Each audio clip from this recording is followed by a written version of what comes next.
Bonjour et bienvenue à notre émission du Livre au cœur, une émission en collaboration avec entre l'Association des auteurs des Laurentides et la TVCL qui nous permet de rencontrer nos petites perles littéraires des Laurentides. Aujourd'hui, je reçois Jean-Pierre Fabien. Bonjour Jean-Pierre. Bonjour Nous nous Martine. tutoierons puisque nous nous connaissons. Nous avons un passé d'écriture ensemble et nous vous en parlerons. Alors Jean-Pierre, tu viens de publier tout fraîchement un recueil de poésie à fleur de terre.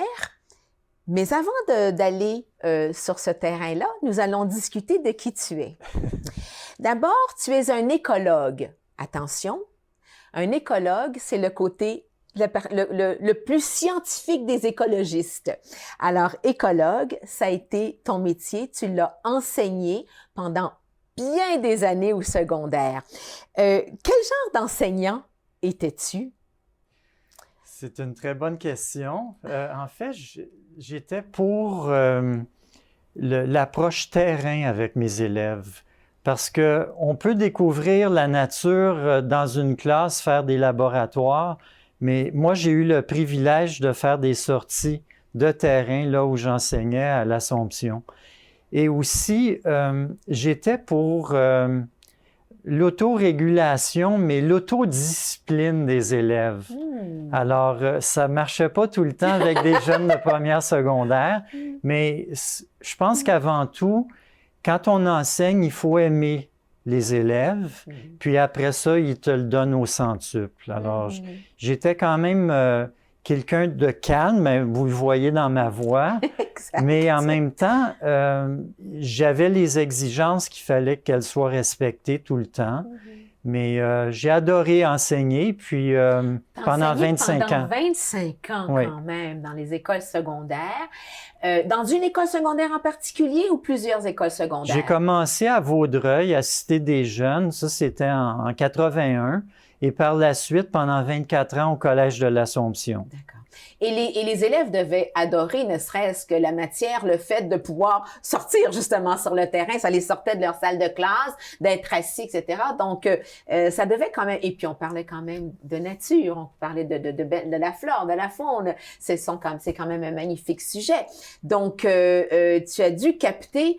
tu as dû avoir des élèves captifs quand même, qui étaient bien attentifs à ce que tu leur enseignais. D'autant plus que le Collège de l'Assomption était fondé en 1832 et il y avait un musée et ma classe laboratoire contenait des oiseaux empaillés ou naturalisés qui étaient perchés tout le long du local. Et quand je parlais des adaptations des vivants, dont les oiseaux, ben je descendais ce que j'avais sur mes tablettes et on pouvait parler des sortes de becs et des sortes de pattes des oiseaux. Wow! Oui. C'était concret. Ça, c'est un exemple, mais il y en avait beaucoup d'autres aussi. J'imagine. Tu as quitté l'enseignement pour offrir ton soutien dans le réseau des écoles d'éducation internationale. Pourquoi? Il y avait une grande ouverture pour ce côté dans l'enseignement d'écologie? Non, là c'était plus l'enseignement de l'écologie, c'est que vers la fin de ma carrière au Collège de l'Assomption, je suis devenu coordonnateur du programme d'éducation internationale parce que notre école a décidé de l'offrir et chaque école qui offre ce programme-là doit avoir une personne attitrée qui coordonne le programme. Et moi, j'enseignais toujours l'écologie. J'enseignais à des élèves qui étaient au PEI, donc Programme d'éducation internationale, et je coordonnais. Donc, j'avais moins d'enseignement. C'est à peu près aussi à ce moment-là que j'ai pu publier mon cahier d'apprentissage en écologie que... Ici même? Oui, c'est ça. OK. Alors, il est sorti en 2000, puis c'est en 99 que j'ai commencé à être coordonnateur. Puis, qu'est-ce qui est arrivé avec cette coordination-là du PEI, c'est que j'ai développé une expertise parce que je suis devenu visiteur d'école internationale. Et non seulement je devais l'implanter dans l'école où j'enseignais, mais j'ai appris à voir comment le programme était implanté dans tellement d'autres milieux, et pas seulement au Québec, mais dans d'autres provinces canadiennes, aux États-Unis, au Maroc, et donc, ainsi de suite. Est-ce que ça, c'est l'outil Ça, c'est pas l'outil. Ça, c'est l'outil de mon expérience comme prof d'écologie. Okay. Et après tant d'années, c'est même la maison d'édition qui m'a appelé parce qu'ils ont eu vent que j'enseignais depuis des années. Puis ils m'ont demandé en 98, est-ce que vous accepteriez d'écrire du matériel pédagogique? Mais moi, j'avais gardé mes notes, évidemment, mais ce que je faisais à chaque année, je prenais le cahier de ma meilleure ou de mon meilleur élève, mais c'était souvent des filles avec la calligraphie qui s'adonnaient à avoir des plus beaux cahiers. Je photocopiais le cahier de l'élève, puis c'était mes notes de cours que je bonifiais d'une année à l'autre. Wow. Alors, à partir de toutes ces années-là, j'ai pu composer, placer ça en chapitres selon les modules du ministère de l'Éducation. Et c'est devenu le cahier écologique. Et là, c'est écologie première secondaire, notions de base, exercice, expérience, activité. C'est très bien fait, c'est magnifique. Ça, c'est première secondaire. Est-ce qu'il y en a pour chaque... Non. Non, c'est première secondaire. On commence avec ça, puis on évolue. Mais là, ce qu'il faut mentionner, c'est qu'à partir de 2005, l'année où j'ai quitté l'enseignement, oui. C'est qu'il y a eu la réforme scolaire et ce cahier-là, ben ça représentait l'ancien programme, ce qui fait que le cours après ça est devenu sciences et technologies. Oh. Il y avait des éléments d'écologie qui étaient parsemés de première à troisième secondaire, mais ce cahier-là ne pouvait plus être utilisé, sauf qu'il y a beaucoup d'enseignants qui utilisaient des pages du cahier en les photocopiant. Ben, j'avais des droits d'auteur parce que il me faisait la mention à copie-bec que les photocopies étaient utilisées. Est-ce qu'il existe encore? Est-ce qu'il y a encore des copies en circulation?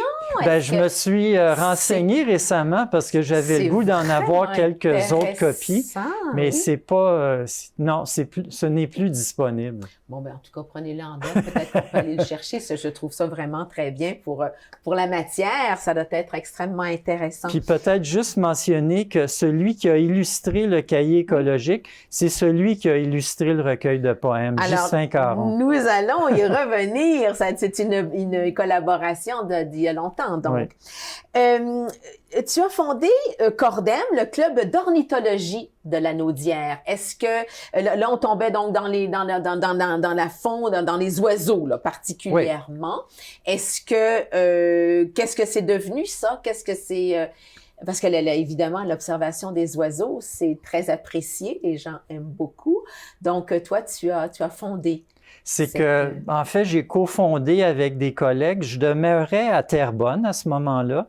Puis, il y a un organisme, c'était une société d'ornithologie de la Naudière, le siège social était à Joliette, qui ont décidé de venir faire une sortie et inviter les gens de Terrebonne à l'île des Moulins, qui est un parc bien connu dans le centre-ville.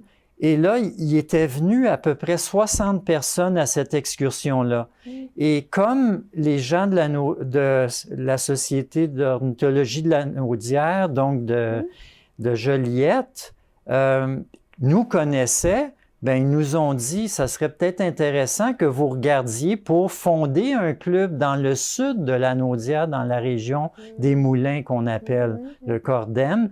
Le Cordem est né donc à l'automne 90, et un de mes collègues qui enseignait à l'Assomption, Gilles Cyr, a cofondé le club avec moi. Et le club existe toujours.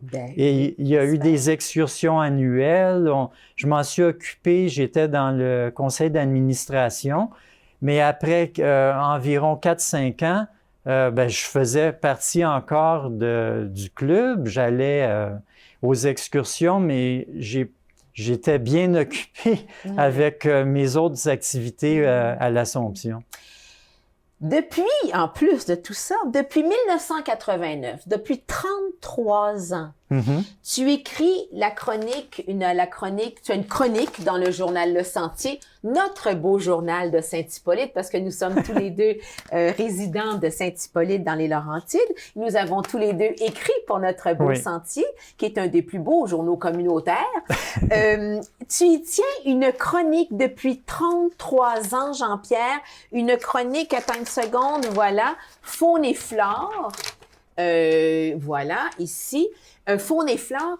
En 33 ans, j'ai calculé 33 ans fois 12, ça fait 396 chroniques. Je sais bien qu'il y a beaucoup, beaucoup à dire sur la faune et la flore, mais et tu continues encore? Je continue encore, mais je dois quand même avouer que au fil de ces années, il m'est arrivé de parler plus d'une fois, par exemple, de la mésange à tête noire ou de l'écureuil roux. Okay. Puis, avec des petites différences, quand même, des choses comme ça. Exactement. Mais quand même, il faut le faire et tu continues, donc il y a de la matière. Et ce que je trouve le plus difficile, c'est de trouver un sujet à tous les mois. C'est pas de l'écrire, mais c'est d'essayer d'être encore inventif. Mais j'y arrive, puis je dis à ceux qui font partie de l'équipe de ne pas se gêner de me donner des choix de sujets. Oui. C'est vraiment admirable. Ensuite, maintenant, nous arrivons maintenant dans l'écriture de ton livre. D'où te vient l'amour de la poésie? Parce qu'il s'agit ici, dis-le-moi, c'est un recueil de poésie à fleur de terre, donc évidemment dans ce que tu aimes, dans ce qui te touche le plus. Parle-moi, d'où vient ton amour de la poésie d'abord? D'où est né ce goût de l'écriture de la poésie? Ça remonte à quand même assez loin. J'étais en 4e secondaire et j'ai eu une professeure de français qui m'a marqué, qui est toujours vivante et que je continue à voir aujourd'hui. C'est vrai. Elle s'appelle Arlette Niedoba et c'était à Ville-Saint-Laurent parce que c'est là que je suis né, à l'école secondaire. Et on a eu un module pendant peut-être un mois ou deux sur la poésie, mais il fallait écrire un poème. Et j'ai trouvé l'exercice tellement difficile. Puis il fallait lire par la suite devant la classe. Ça, c'est gênant. Oui, j'étais assez gêné et réservé à cette époque. Mais c'est quand même la transmission de son amour de l'écriture, c'est ça que j'ai retenu.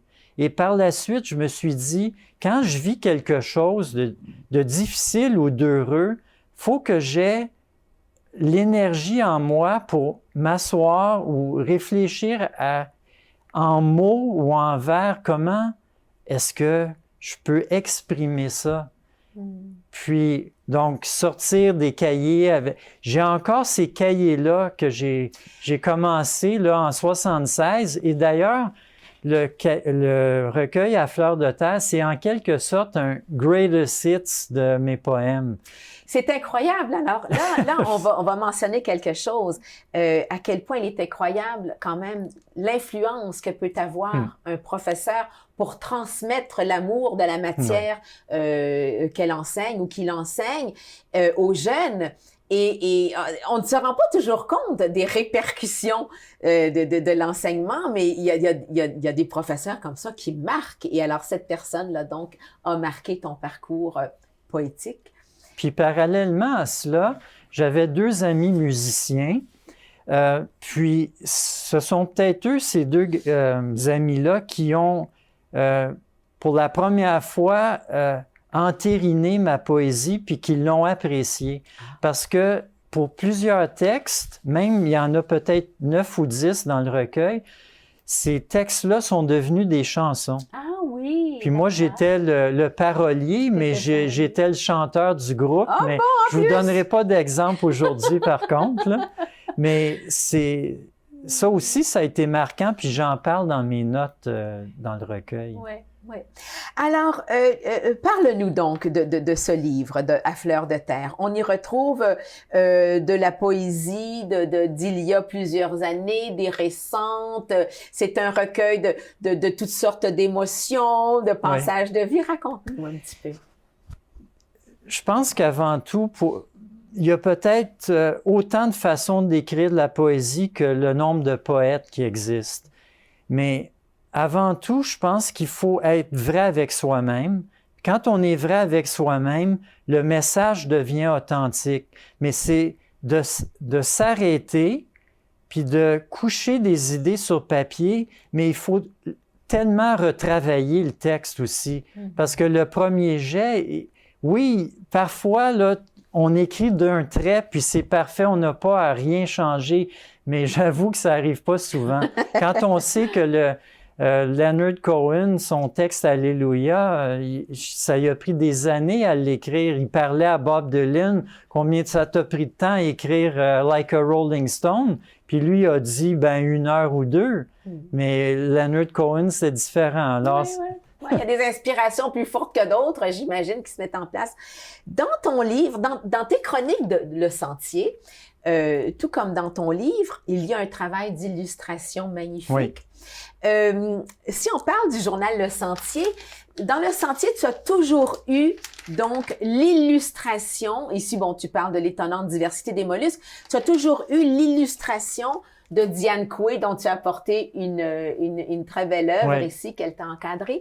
Donc, cette illustratrice-là te suit depuis 30 ans, j'imagine? Non, pas depuis 30 ans. Pas depuis 30 ans, mais depuis longtemps. Oui, très longtemps, depuis 96. Oh ben quand même! Et au début, quand elle illustrait, c'était en noir et blanc. Ah oui. Soit à l'encre de Chine ou au crayon. Et par la suite, à partir de 2004, elle a fait des... Montre-en d'autres si tu veux, t'en as une autre, un paysage. Ça, c'est pour le 20e du Sentier. C'est comme si elle m'avait illustré de dos. Ah oui. Ce que le journal Le Sentier m'a apporté. Magnifique. Mais elle est arrivée en 96. La chronique a commencé en 89. Donc, pendant 5 ans, il n'y a pas eu d'illustration.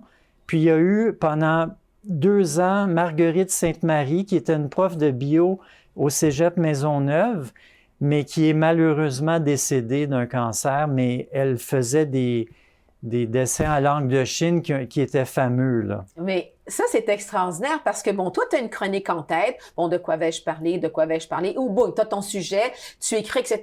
Tu passes la commande à Diane. Ben voilà, Diane, cette fois-ci, je vais parler de telle chose, que ce soit de la flore, de la faune, bon, etc.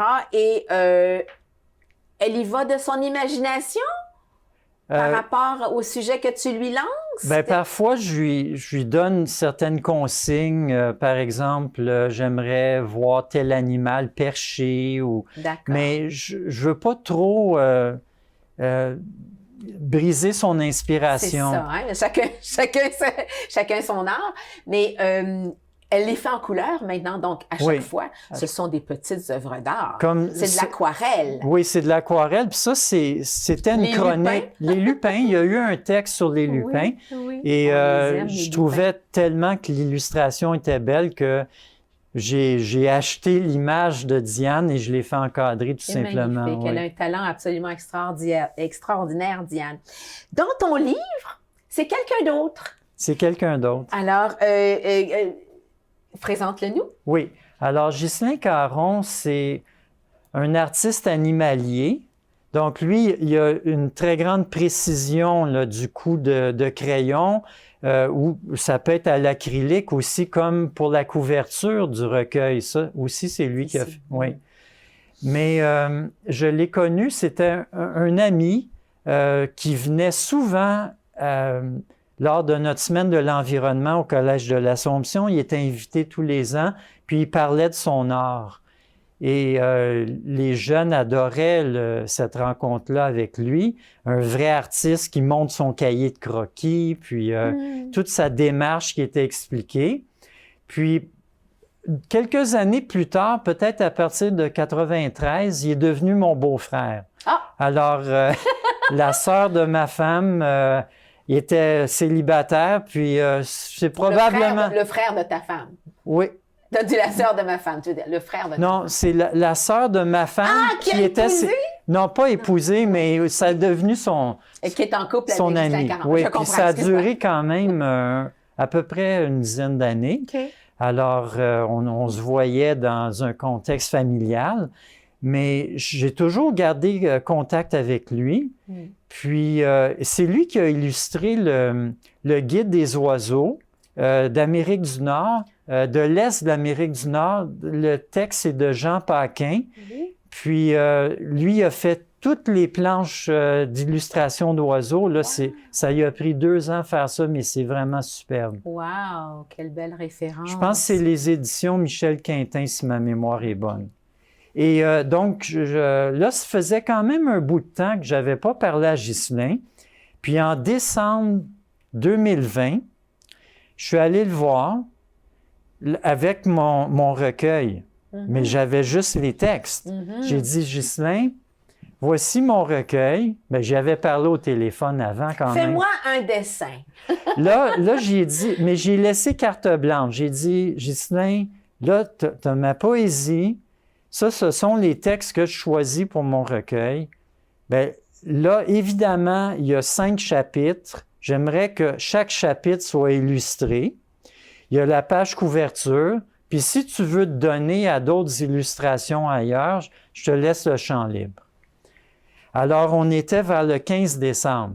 Mais Ghislain, c'est un artiste jusqu'au bout des ongles. Méticuleux. Méticuleux, mais souvent en retard dans les échéances. Mais là, j'y avais dit, écoute, le recueil va être publié pour l'été 2021. Alors, probablement qu'en février, je vais avoir besoin de tes illustrations. Il m'appelle vers le 20 janvier, puis il dit, Jean-Pierre, j'ai fait des tentatives, j'ai lu tes textes, mais je ne sais pas quoi illustrer. Alors là, ce que j'ai fait, c'est que j'ai dit, bon, là, pour la partie ailleurs, là, ça, c'est un des chapitres, bien, tu pourrais illustrer, j'ai donné l'idée de la maison sur une falaise, là, qui indique qu'on est ailleurs. Ça faisait référence au poème Souvenance. Oui, d'accord. C'est ça. Ailleurs, voilà, c'est très joli. Puis même chose pour la partie nature, terre à terre. Là, j'ai dit, ben je parle des personnages, des plantes qui... Oui, c'est ça, des plantes qui fleurissent très, très tôt au printemps. Ben ça pourrait être une idée. Puis la partie qui retrace un voyage que j'ai fait en Floride, que j'ai nommé Jusqu'à toi, bien là, ça peut être de l'eau sur le bord de la plage, mais ça pourrait être un coquillage parce que j'en parle aussi, ou un oiseau. Puis il a illustré à peu près ce que j'y avais demandé. Jusqu'à toi, jusqu'à toi. Puis c'est fait avec une grande finesse. Oui, puis si on avait un modèle, par exemple, du coquillage, bien on verrait que c'est pareil. Là. J'aimerais qu'on prenne le temps de lire un peu de ta poésie. Oui. Vas-y, commence-toi d'abord le poète avec celui que tu as choisi, Renaissance, à la page 39. Parfait.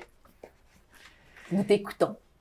Ça correspond un peu à ce qu'on vit aujourd'hui. Alors, j'ai dû écrire ça au cœur de l'hiver, ce poème-là qui s'appelle Renaissance. Vas-y.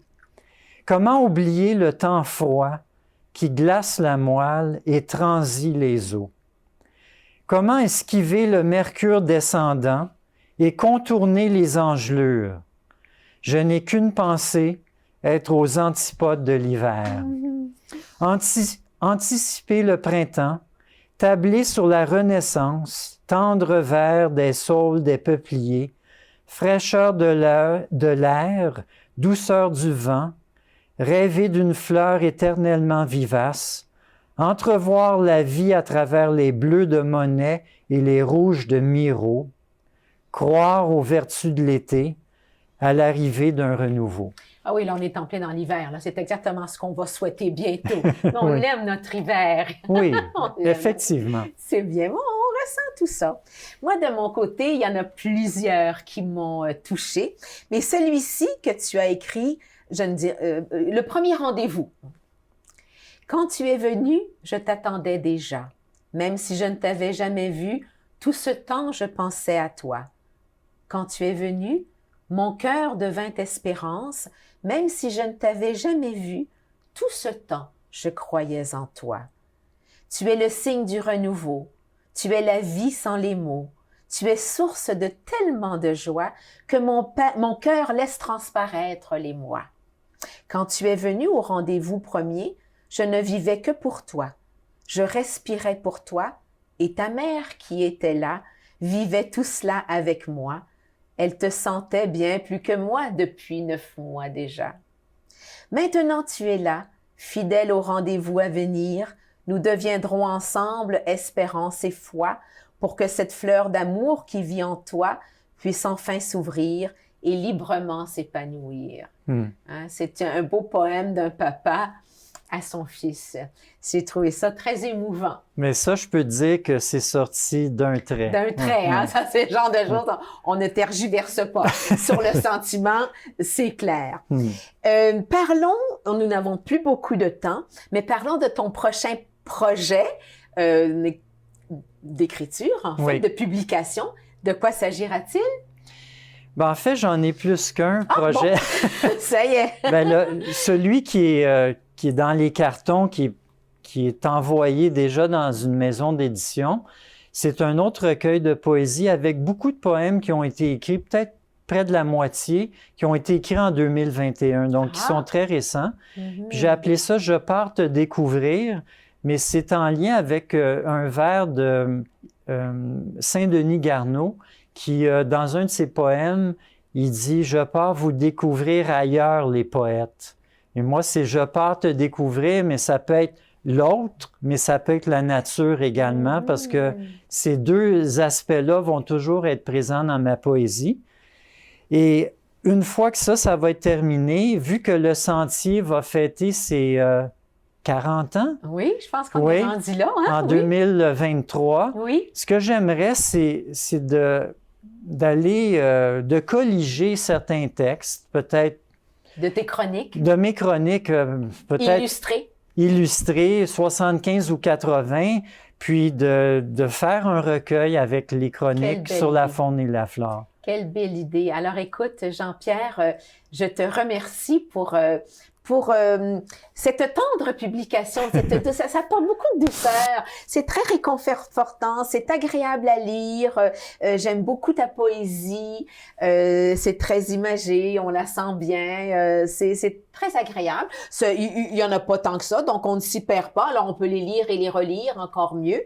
Et nous allons attendre la suite avec impatience. Alors, je te remercie pour ce beau rendez-vous. Ben moi, je te remercie du fond du cœur. Ça a été très plaisant et très agréable de faire ça entre amis. N'est-ce pas? Alors, mesdames et messieurs, merci d'avoir été présents et à la prochaine fois.